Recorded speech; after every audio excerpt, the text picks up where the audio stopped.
and Tyndall's heart fell. I trained for 6 months with the censor's shadow magic master before I was chosen for this post. Using the river mist to encloud my scrying was clever, lad, but that just suggested where your thoughts lay. You couldn't escape overland quickly enough, even with a horse. One who wasn't going to throw a shoe, that is. That left the river.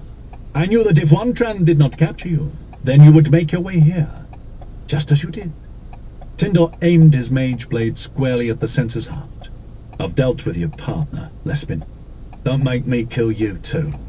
Lespin laughed mockingly through his teeth.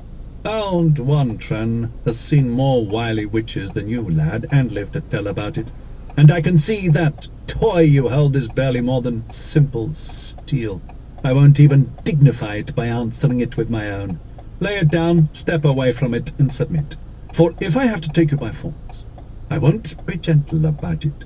Our orders are to take you alive. They do not specify that you should be intact. The threat was chilling, no less for the matter-of-fact nature of its delivery. Tyndall didn't waver. If you are so certain that you can take me, then I suppose we'll just have to see. You're a war mage, and I have Irianite, he said, causing a flare of sparks to sputter from his blade to emphasize the point. It took more than one war mage to defeat the mad mage of Faris, he reminded the censor. And he was an adept, not an untrained mageling, Lespin said just as matter-of-factly. But the mention of Irianite had made him wary. Tyndall cursed himself mentally for mentioning it. Rarely was telling your foe about your biggest advantage a factor in heroic epics.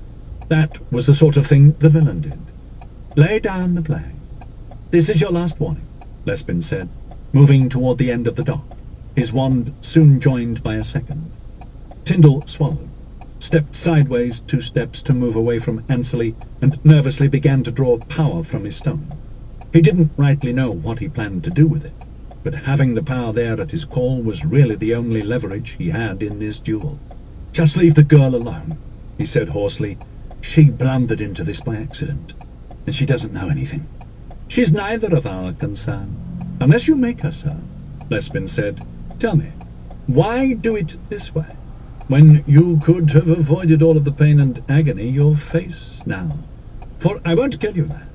You'll go back to Wenshar in chains, tied like cargo, and there you will have the misfortune to face the ire of Censor General Hartarian, and you will learn the meaning of suffering. Because if I didn't stand on a wall and look down at thousands of goblins and piss myself, I'm not going to do it for one lousy little censor, he said boldly.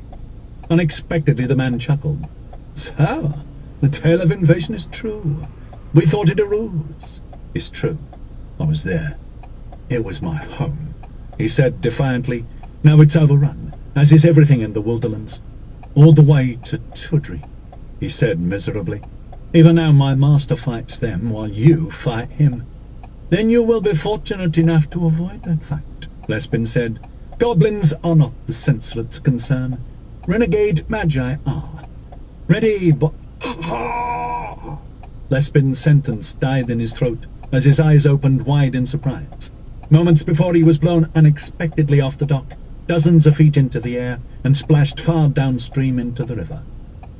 Tyndall, squeaked Ansley. I didn't do that, he insisted, looking around wide-eyed for the source of the attack. It didn't take long. Just as the censor had emerged from the shadows, a mage light suddenly appeared over the river, 20 paces from the dock. Under the pale glow of the arcane illumination, Tyndall could barely make out 2 figures in the thick river mist, but where he expected to hear the slap of water against the boat they would have had to be standing on, there was nothing. And as the glow came closer and the figures more distinct, the apprentice could tell that there was indeed no boat. I hope you aren't looking forward to handling him yourself, Tyndall, the warm yet stern voice of Lady Pentandra said. We don't have time for a glorious duel. Lady Pentandra? He asked, mystified, as the famous thaumaturge and beloved colleague of his master stepped lightly and gracefully onto the dock, her slippers not even wet. A thick woolen cloak of pale blue surrounded her, making her seem semi-divine in the glow of her light, and a slender wand was in her hand. Next to her was the shorter, clumsier form of his fellow apprentice, Rondal, A leftover Master Minelin had inherited from an errant competitor.